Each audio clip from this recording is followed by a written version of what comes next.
Сәлем достар, біз кейбір кездері ағзамызда кішігірім өзгерістерді байқап оларға аса мән бере бермейміз. Бірақ сол кіші өзгерістер үлкен аурулардың белгілері болуы мүмкін. Сізбен бірге Пазл каналы. Бүгін бір қарағанда елеусіз болып көрінетін қауіпті сырқаттардың белгілерін көрсететін боламыз.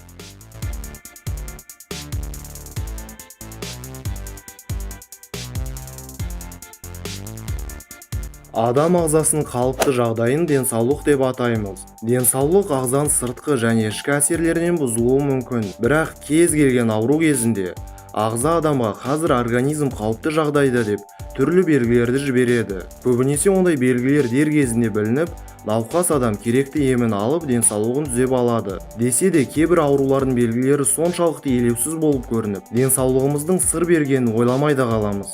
Мысалы, шөлдеуді ауру белгілеріне жатқызу қиын, себебі адам ағзасы өзі 70% судан тұрады. Су адамға ауадан кейінгі ең қажетті зат болып табылады. Сондықтан да шөлдеу сезімін ауру қатарларына емес, табиғи қажеттіліктің белгілеріне жатқызады.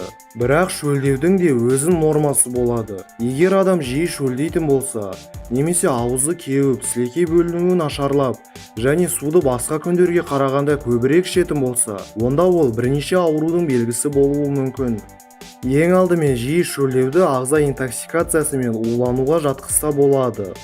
Сирек жағдайларда жиі шөлдеуді ісік аурулары тудыруы мүмкін. Ал сілекей бөлінуін бұзып, жиі суды ішуге әкелетін аурудың ең таралған түрі ол қант диабеті. Қант диабетінің басты белгілері де ол жиі шөлдеу болып келеді. Сондықтан да егер өте жиі шөлдеп, аузыңыз қатты кебетін болса, оны ескерусіз қалдырмаңыз. Тырнақта қара сызықтың пайда болуы.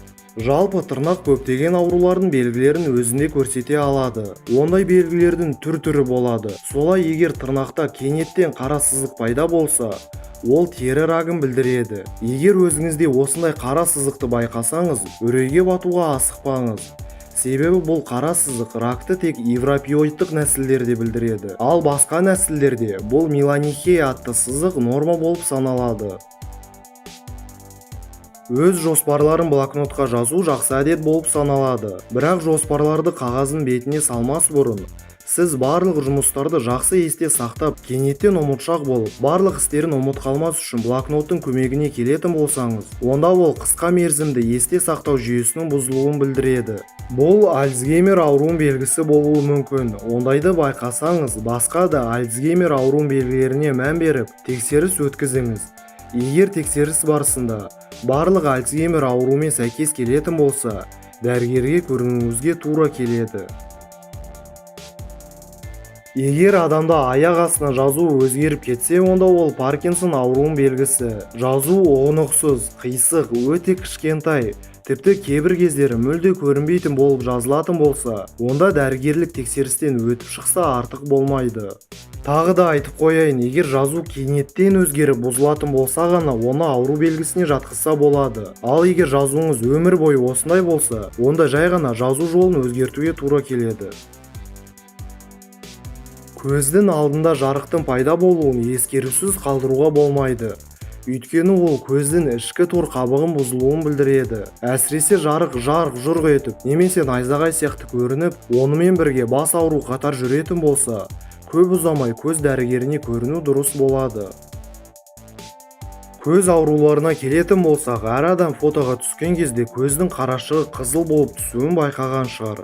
Фотоға түскен кезде шыққан жарық көз қарашығындағы қан тамырларына дейін жетіп, оны қайта тор қабығына шағылыстырған кезде, фотода осындай қызыл түсті көз шығады. Бірақ кейбір адамдарда осындай түсіру кезінде екі көзді емес, тек бір көзді қызыл болып, басқасы ақ, сұр немесе сары болып түсіп қалады. Бұл белгі кейбір кездерде өте қауіпті аурулардың бірі болып саналады. Себебі қызыл болып түспеген көзде тамырлар бітеліп бұзылуы, сонымен қатар түрлі көз аурулары мен инфекциялары, және ең қауіптісі катаракта, яғни көз су қараңғысы мен көз ісігі болуы әбден мүмкін.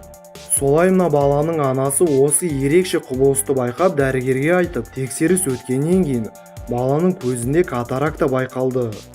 Бірақ тағы да айтып қояйын достар, видеоны көріп шошудың қажеті жоқ. Бұл көздің қызыл болып түспей қалуы ракурстен де әсер етуі мүмкін. Мысалы, егер сізді дұрыс емес ракурстен түсірсе, бір көзіңіз қызыл, басқа көзіңіз сары болып қалады.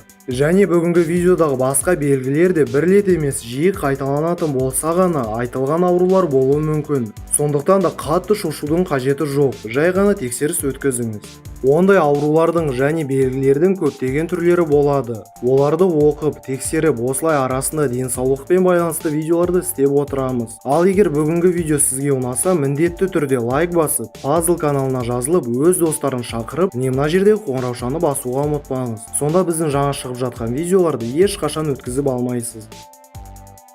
Ал егер осындай денсаулыққа пайдалы, немесе күлкілі, қызықты, көңіл күйді көтеретін және ойланарлықтай жазбаларды көргіңіз келсе, онда біздің топ сізге арналған. Міндетті түрде кіріп, бағалап жазылып кетіңіз, еш өкінбейсіз. Сонымен қатар достар, бізде Puzzle Life және онлайн деген YouTube арналарымыз бар. Ол жерде де Алла қаласа жақында жақсы видеолар шығады. Сондықтан да ол жерге тіркеліп кетіңіз. Және біздің Instagram парақшамызды ұмытпаңыз. Әдеттегідей барлық сілтемелер сипаттамада және бірінші комментарийде. Бүгінге осы. Puzzleға жазыл.